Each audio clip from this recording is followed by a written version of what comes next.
Sir, you're a medical doctor. You're here for a second day class. Yeah. What do you think about the class yesterday? Give me my mic. The doctor, he's learned medicine for 10 years, working for 40 years as a doctor. He came to class yesterday. You tell me about the class yesterday. Sir. What you saw? આ સાહેબ doctor છે વર્ષોથી કાલે પહેલી વાર ક્લાસમાં આવ્યા ચાલુ છે કામ ચાલુ છે ગુજરાતી ઓર તમને ઇંગ્લિશ જે ગુજરાતી. તમે ગુજરાતીમાં બોલો બધાને સમજાય હું સરને ઇંગ્લિશમાં સમજાવી દઉં આમાં એવું છે કે ખરેખર મેડિકલ નોલેજ ની એક મર્યાદા છે, લિમિટેશન. ઘણી બધી વસ્તુ એવી છે કે વી ડોન્ટ નો, એન્ડ એને માટે આવા લોકો છે. વી શુડ લર્ન ફ્રોમ હિમ. આપણે એની પાસેથી કંઈક જાણવું જોઈએ.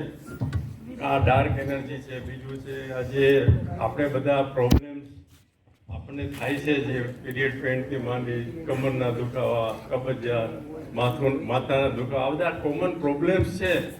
એ ઘણી વખત દવાથી ક્યોર થતા નથી. હું તો ડૉક્ટર છું એટલે આઈ કેન સે.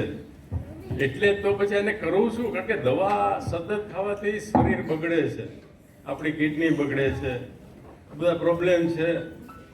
તો શું કરવું? તો એને માટેની આ જે પીવીએચ એટલે કે હિલિંગ પ્રોસેસ છે, કાલથી હું સાંભળું છું, એ હિલિંગ પ્રોસેસથી ખરેખર આપણા આ બધા પ્રોબ્લેમ્સ દૂર થઈ શકે છે. અને કોઈ પણ જાતના ખર્ચ વગર એને જે વોન્ડ બતાવ્યું એ વોન્ડની પ્રોસેસ કરવાથી અને પ્રાર્થના પત્ર એટલે કે એફર્મેશન પહેલાં તો આપણે વાંચવા જોઈએ. અને એફર્મેશન વાંચી બધાની ક્ષમા માગવાની, કારણ કે આપણાથી ભૂલો તો થતી જ હોય. We are human being. ભૂલો થાય એટલે એને દુઃખ અપાતા હોય, તો પહેલાં તો આપણે આની ક્ષમા માગવાની છે. અને જે પ્રાર્થના પત્રો અહીંથી આપવામાં આવે છે ને, એ આ ક્ષમા માગવાના પત્રો છે. એ રોજ આપણે હૃદયથી વાંચીએ અને બધાને માફી આપી દઈએ. અને ત્યાર પછી ખરેખર આપણું માઇન્ડ ક્લીન થાય, ચોખ્ખું થાય. અને પછી જો આપણે વોન્ડનો ઉપયોગ કરીએ ને, તો ખરેખર આપણા પ્રોબ્લેમ સોલ્વ થઈ જાય. અને એ સરસ રીતે બધી કાલે વાતો થઈ અને મને ખૂબ ગમ્યું. અને સાહેબ એ પણ વાત કરી કે જે આપણને બધું આપે છે, ડિવાઇન પાવર તો છે જ, પણ ડિવાઇન પાવર દ્વારા સૂર્ય, ચંદ્ર, આ પૃથ્વી માતા, આ વૃક્ષ વનસ્પતિ, એ બધા જે આપણને આપે છે, એને કારણે તો આપણે જીવી શકીએ છીએ. તો ખરેખર આપણે આ બધાનો રોજ આભાર માનવો છે. અને શક્ય બને તો વૃક્ષો વધુ વાવીએ, અન્ય રીતે બીજાને હેલ્પ કરીએ.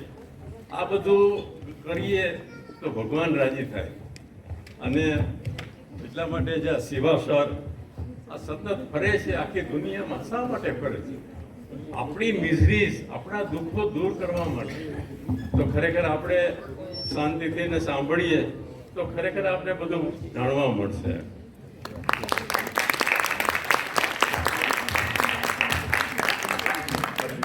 હું